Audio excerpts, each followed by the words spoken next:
Revolusi Prancis merupakan sebuah transformasi besar dalam sistem politik dan masyarakat Prancis yang berlangsung antara tahun 1789 sampai 1815.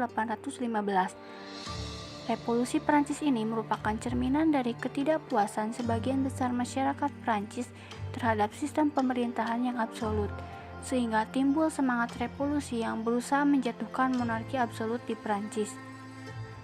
Keadaan Prancis menjelang revolusi pada bidang sosial politik yaitu bentuk pemerintahan kerajaan absolutisme, di mana para penguasa berkuasa secara mutlak dan tanpa dibatasi undang-undang. Absolutisme di Prancis mencapai puncaknya pada masa pemerintahan Louis ke-14. Ia memiliki semboyan yang terkenal yaitu "Negara adalah saya".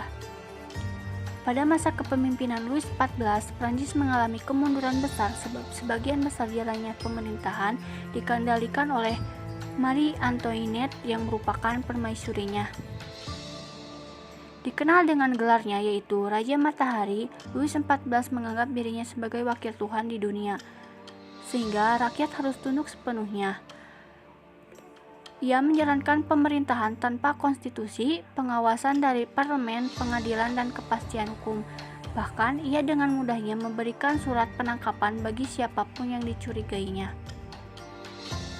Dalam bidang ekonomi, Prancis menjelang tahun 1989 menjadi negara miskin di buminya yang kaya. Banyaknya pengeluaran kas negara yang diperuntukkan untuk keperluan angkatan bersenjata dalam Perang Kemerdekaan Amerika yang bahkan tidak bisa ditutupi dengan pajak. Kerajaan pun meminjam uang 3 kali lebih besar dari abad-abad sebelumnya untuk menutupi pengeluaran. Selain itu, biaya hidup kerajaan yang glamor menyebabkan banyaknya uang negara yang dikeluarkan. Bahkan anggaran untuk membiayai kehidupan istimewa istana mencapai 35 juta livre pada tahun 1789, yang berarti 1/15 dari keseluruhan pendapatan negara. Untuk mengisi kas negara, Raja Louis XIV berupaya untuk memungut pajak dari semua golongan masyarakat yang justru menjadi perdebatan di dalam Badan Perwakilan Rakyat sehingga mempercepat meletusnya revolusi. Penjelasan selanjutnya yaitu keadaan Prancis menjelang revolusi pada struktur sosial masyarakatnya, yaitu adanya pembagian masyarakat menjadi beberapa kelompok seperti golongan 1 dengan jumlah sekitar 300.000 jiwa. Golongan ini diduduki oleh para bangsawan yang umumnya memiliki tanah-tanah yang luas, rumah mewah, dan hak-hak istimewa seperti hak untuk memegang jabatan tinggi dalam kerajaan, terbebas dari pajak, hak berburu di kebun-kebun rakyat, dan hak mengambil hasil laba kebun dan peternak petani sesuka hati. Kemudian untuk golongan selanjutnya itu golongan 2 dengan jumlah kurang lebih 65.000 jiwa yang diduduki oleh para agamawan yang menguasai 1/5 dari tanah Prancis dan mempunyai hak-hak istimewa juga seperti memungut hasil tanah milik gereja, memungut pajak dari rakyat, sedangkan para agamawan sendiri terbebas dari pajak. Kemudian golongan selanjutnya itu adalah golongan ketiga yang merupakan golongan terbesar dari masyarakat Prancis dan dibagi menjadi tingkatan yaitu kaum bourgeois, rakyat jelata di pedesaan, dan rakyat jelata di perkotaan. Kaum bourgeois umumnya bekerja sebagai pemungut pajak di daerah, bankir, dokter, dan notaris. Rakyat jelata di pedesaan yaitu para petani yang hidupnya bergantung pada otoritas di atasnya seperti para bangsawan, gerejawan, ataupun kaum bourgeois. Rakyat jelata di perkotaan bekerja sebagai buruh di industri dan kerajinan di perkotaan hidup menderita dan memperoleh gaji yang sangat rendah, bahkan tak sedikit yang berakhir menganggur. Golongan 3 ini dianggap rendah yang tidak diberi hak dalam memegang jabatan di pemerintahan, serta tidak memiliki hak istimewa. Mereka justru dibebani dengan berbagai macam pajak. Adanya pembagian golongan masyarakat ini menimbulkan terjadinya kesenjangan dan kecemburuan sosial di Prancis. Para pemikir yang menganjurkan perubahan yang turut memengaruhi meletusnya revolusi Prancis pada 1789. Pada bagian kali ini, saya hanya akan membahas 2 tokoh pemikir saja. Di antaranya yaitu Montesquieu. Tokoh satu ini adalah seorang pemikir yang berasal dari Prancis. Ia lahir pada 1659 dan wafat pada 1755. Salah satu karya yang fenomenal darinya yaitu adalah L'Esprit de Louis. Dalam bukunya, Montesquieu ini mengenalkan bentuk kekuasaan negara yang dibagi menjadi 3. Pertama, yaitu kekuasaan legislatif yang bertugas untuk membuat undang-undang untuk membatasi hak dan juga wewenang daripada penguasa. Kedua, kekuasaan eksekutif sebagai pelaksana undang-undang. Ketiga, yaitu kekuatan yudikatif sebagai pengawas dan pengadilan pelanggar undang-undang. Nah, selanjutnya yaitu adalah seorang tokoh sastrawan yang berasal dari Prancis yang bernama Voltaire. Ia lahir di Paris, Prancis pada 1694 dan wafat pada 1778.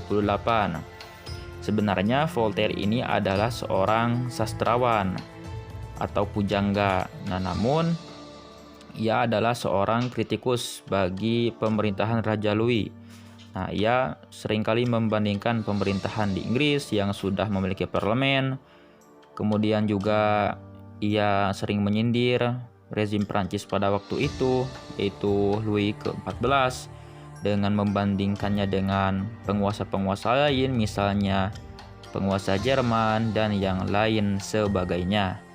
Nah, itulah 2 di antara para pemikir penganjur perubahan yang turut memengaruhi pecahnya revolusi Prancis pada 1789.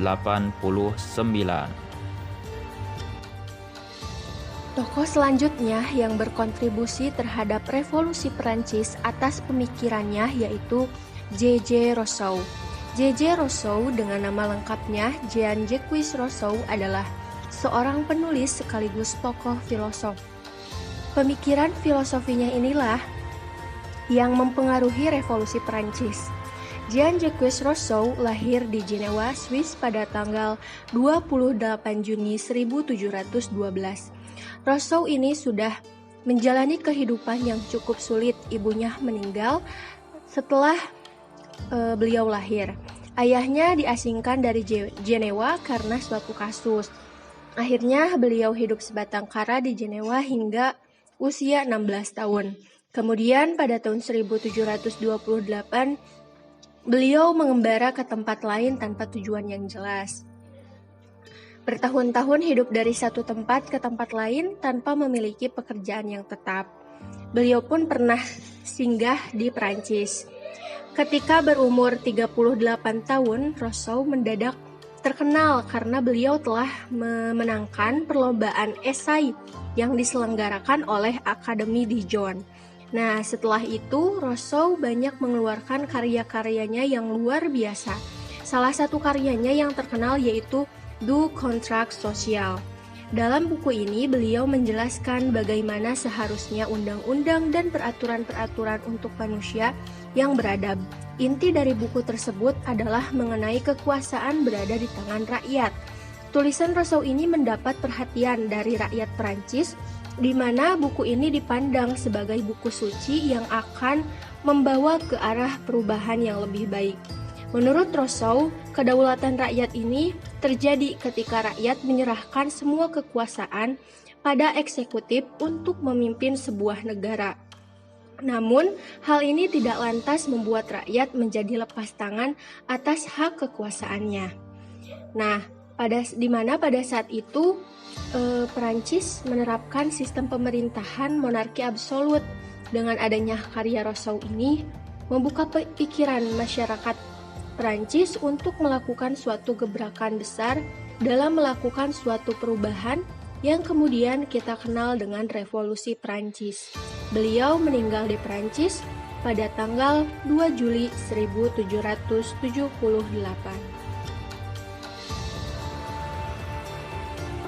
Sebab-sebab terjadinya Revolusi Perancis. Yang pertama yakni karena kondisi Prancis sebelum revolusi yang terbagi atas kelas sosial.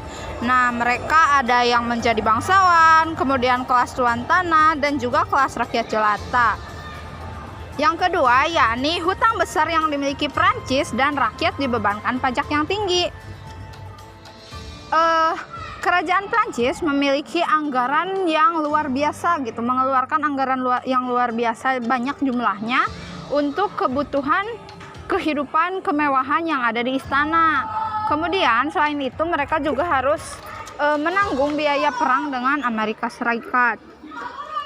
Yang ketiga yakni terjadinya perubahan budaya di Eropa yang memasuki masa pencerahan. Selanjutnya yang keempat, situasi politik yang membuat rakyat Prancis kehilangan kepercayaan. Nah, hampir dibilang kacau lah ya gitu politik di Prancis pada kala itu. Presidennya tidak diatur oleh konstitusi, kemudian menangkap rakyat sewenang-wenang gitu, dan berbagai kekuasaan lainnya yang memaksa dan tidak bisa dibantah. Selanjutnya, kondisi rakyat yang kelaparan tetapi bahan makanan tidak terjangkau gitu. Nah, di sisi lain di istana mereka hidup bermewah-mewahan, mereka berfoya-foya gitu ya, gaya hidup yang sangat tinggi, tetapi di sisi lain rakyatnya kelaparan dan krisis ekonomi. Nah, di antaranya 5 besar itulah yang menjadi penyebab terjadinya revolusi Prancis. Di sini saya akan menjelaskan materi mengenai berlangsungnya revolusi Prancis. Revolusi Perancis adalah masa di mana terjadinya pergolakan sosial dan politik di Perancis, yakni yang terjadi sekitar tahun 1789 hingga tahun 1799. Revolusi Perancis merupakan kelompok demokrat dan pendukung republikanisme yang berusaha menjatuhkan monarki absolut di Perancis dan memaksa gereja Katolik Roma menjadi restrukturisasi yang radikal. Adanya revolusi tersebut tentu berdampak besar pada sosial politik di Perancis, di mana sistem pemerintahan monarki absolut yang telah dilaksanakan sejak ratusan tahun yang lalu harus kandas hanya karena pergerakan rakyat dalam kurun waktu 3 tahun saja menjadi negara republik merdeka. Pada tanggal 14 Juli tahun 1789 merupakan puncak kemarahan rakyat yang ditandai dengan penyerbuan dan sekaligus meluluhlantahkan penjara Bastille. Hari itu pula merupakan awal dimulainya revolusi Perancis, yang kelak juga menjadi inspirasi revolusi di sejumlah negara Eropa dan juga revolusi industri. Sebuah era yang menandai hidupnya demokratisasi dalam segala sendi kehidupan. Sebagai kepala pemerintahan yang memegang kekuasaan, raja dituntut untuk bisa mengatasi masalah tersebut. Kemudian, cara yang digunakan raja adalah dengan memanggil Dewan Perwakilan Rakyat atau Etats Generaux untuk melakukan persidangan. Namun ternyata dalam persidangan tersebut justru terjadi perdebatan dan pertentangan terhadap hak suara, di mana golongan 1 dan 2 menghendaki agar setiap golongan mempunyai hak 1 suara, sedangkan golongan 3 menghendaki agar setiap wakil mempunyai hak 1 suara. Dilihat proporsi dari jumlah anggota Etats Generaux, yakni golongan 1 terdiri atas 300 orang, golongan 2 terdiri atas 300 orang, serta golongan 3 terdiri atas 600 orang. Jadi dapat disimpulkan jika golongan 1 dan 2 menghendaki kemenangan suara karena memang golongan 3 hanya memiliki suara sedikit. Di sisi lain, jika kehendak dari golongan 3 yang menang, maka golongan 1 dan 2 terancam sebab ada anggota yang memang pro terhadap rakyat. Pada tanggal 17 Juli tahun 1789, anggota Etats Generaux dari golongan 3 mengadakan sidang sendiri, didukung oleh sebagian kecil anggota dari golongan 1 dan 2. Peserta sidang menyatakan diri sebagai Majelis Nasional yang bertujuan memperjuangkan terbentuknya konstitusi tertulis bagi Prancis. Raja berusaha membubarkan organisasi yang dipimpin Jean Bailly dengan dukungan Comte de Mirabeau ini, baik dengan jalan perundingan maupun dengan kekerasan. Sikap raja yang berusaha membubarkan Majelis Nasional dengan jalan kekerasan menimbulkan kemarahan rakyat dan terjadilah huru-hara.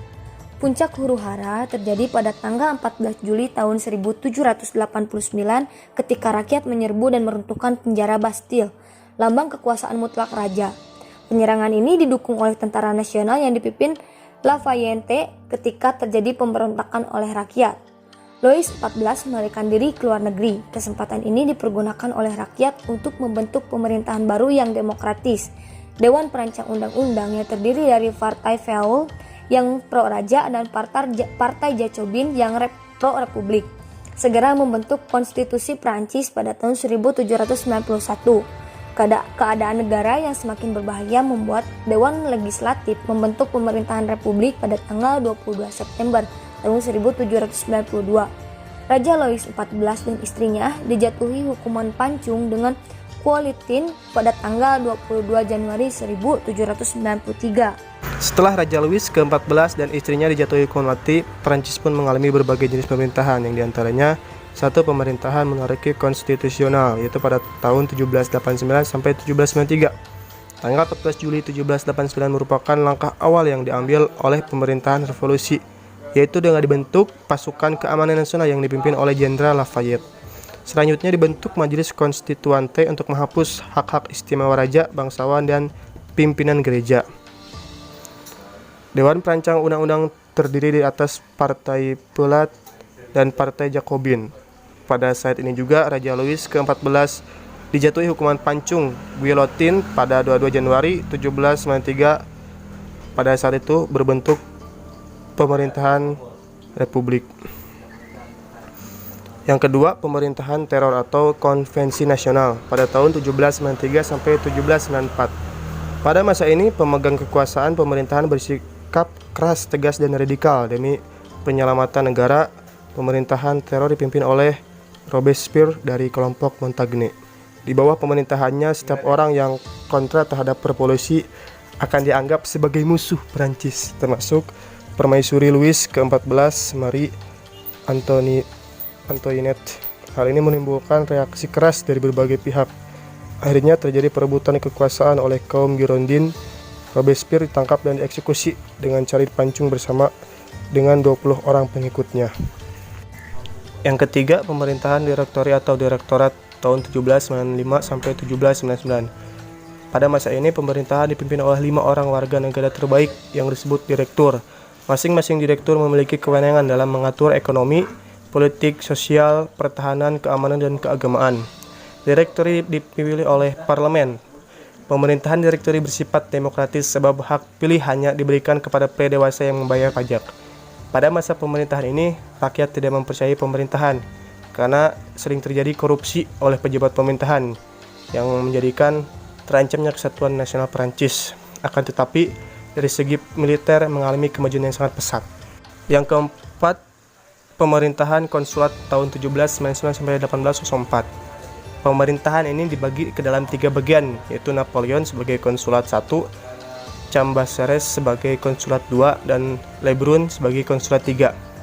Akan tetapi dalam perjalanan sejarahnya di mana Napoleon berhasil memerintah sendiri di bawah pimpinan konsulat Napoleon, Prancis berhasil mencapai puncak kejayaan tidak hanya dalam bidang militer, tapi dalam sosial, politik, ekonomi, dan budaya.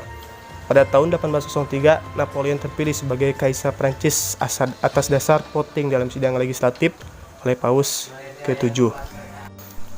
Yang kelima, masa pemerintahan Kaisar, yaitu pada tahun 1804 sampai 1815. Napoleon sebagai Kaisar dimulai dengan pemerintahan yang absolut. Hal ini tidak disukai oleh rakyat Prancis. Napoleon memiliki keinginan untuk mengembangkan kekuasaan raja secara turun-temurun dan menguasai seluruh wilayah Eropa. Ia mengangkat saudara-saudara yang menjadi kepala negara terhadap wilayah yang sudah dikuasainya. Bahkan pemerintahan Napoleon merupakan pemerintahan yang nepotisme. Pemerintahan ini berakhir pada saat Napoleon ditangkap pada tahun 1814 setelah kalah.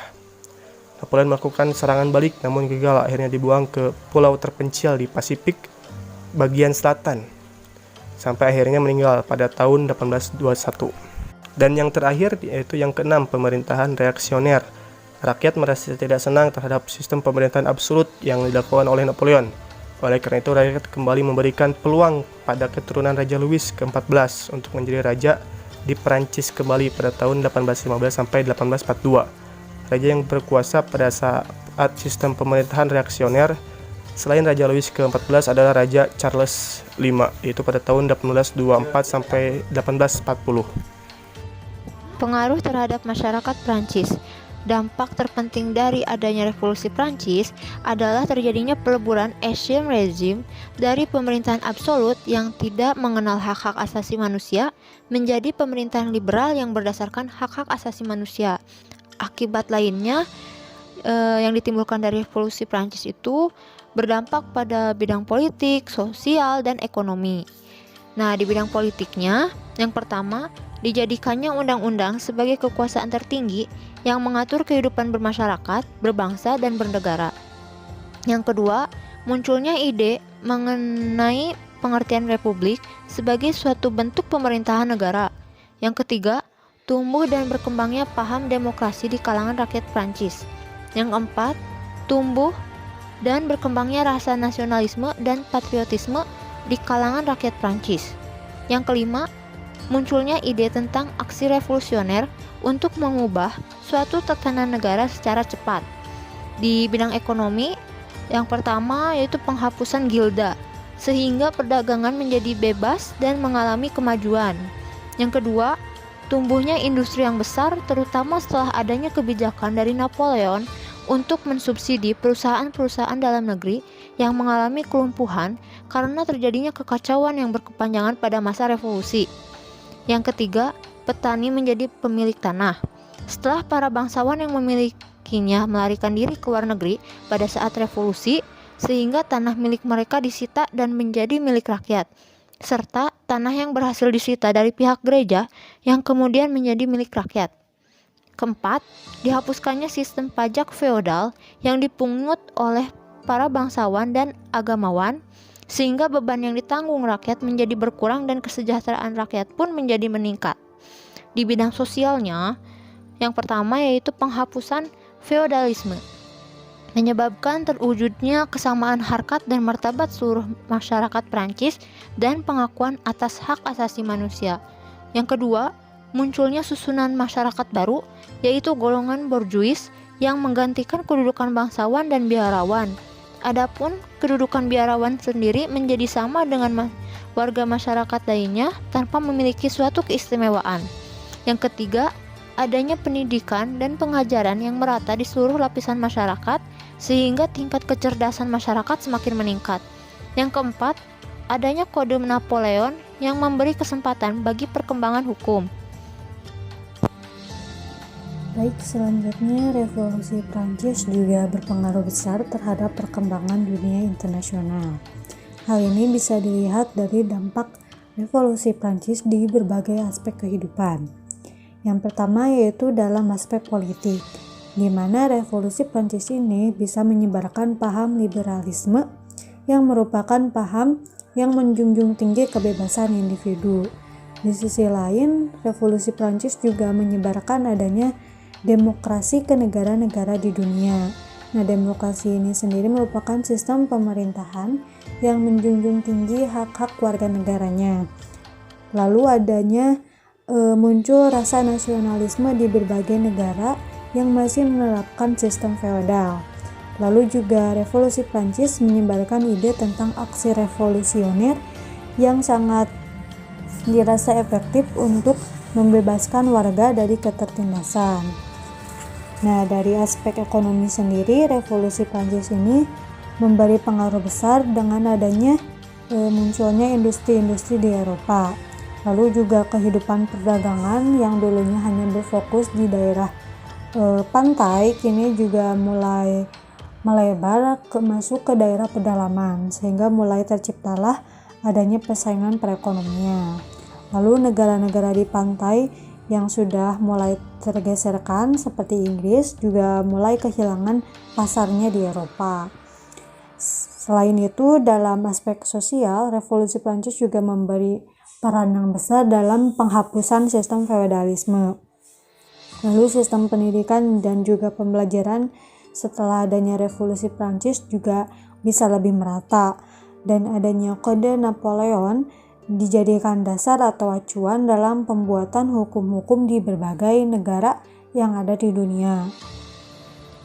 Seperti yang sudah dijelaskan oleh Listi mengenai pengaruh revolusi Prancis terhadap masyarakat dunia, yang akan kita garis bawahi di sini yaitu paham liberalisme, nasionalisme, dan kode Napoleon. sebagai pengaruh revolusi Prancis terhadap masyarakat dunia. Yang pertama yaitu paham liberalisme. Penyebar paham liberalisme di Prancis terbesar adalah Napoleon Bonaparte. Dengan pasukan yang kuat, Napoleon Bonaparte berhasil menaklukkan hampir seluruh wilayah lain di luar Eropa. Di setiap wilayah yang didudukinya, Napoleon senantiasa mendirikan pemerintahan-pemerintahan yang liberal. Setelah Napoleon jatuh, ide liberalisme tersebut akan tetap hidup dan berkembang di seluruh dunia. Yang kedua, nasionalisme. Paham nasionalisme muncul dan berkembang di daratan Eropa yang kemudian menyebar dengan cepat hingga salah satu wilayah yang terkena dampak positif dari revolusi Prancis ini, yaitu Indonesia. Meskipun pada saat itu, kedaulatan NKRI dan kemerdekaan Indonesia itu belum menemukan jalannya, namun peristiwa revolusi Prancis ini telah memberikan inspirasi bagi para tokoh perjuangan kemerdekaan di Indonesia. Salah satunya yaitu Pergerakan Budi Utomo, yang didirikan pada tanggal 20 Mei 1908. Budi Utomo ini merupakan salah satu organisasi nasional yang telah mengikuti paham nasionalisme. Sebagai sebuah organisasi nasional pertama di Indonesia, Budi Utomo ini merupakan pelopor dan penyebar paham nasionalisme di seluruh wilayah Indonesia pada saat itu, sehingga bermunculanlah organisasi pergerakan nasional di berbagai wilayah tanah air. Yang ketiga, yaitu Kode Napoleon. Kode Napoleon adalah undang-undang sipil Prancis yang disusun pada masa kekuasaan Napoleon Bonaparte. Kode Napoleon terdiri atas 3 undang-undang, yaitu Undang-Undang Hukum Perdata, Undang-Undang Hukum Pidana, dan Undang-Undang Hukum Perdagangan. Adanya Kode Napoleon ini turut mempengaruhi kehidupan masyarakat Eropa, terutama dalam bidang hukum dan konstitusi. Terbukti, Belanda menerapkan Kode Napoleon ini hingga tahun 1838 dan Jerman hingga tahun 1910.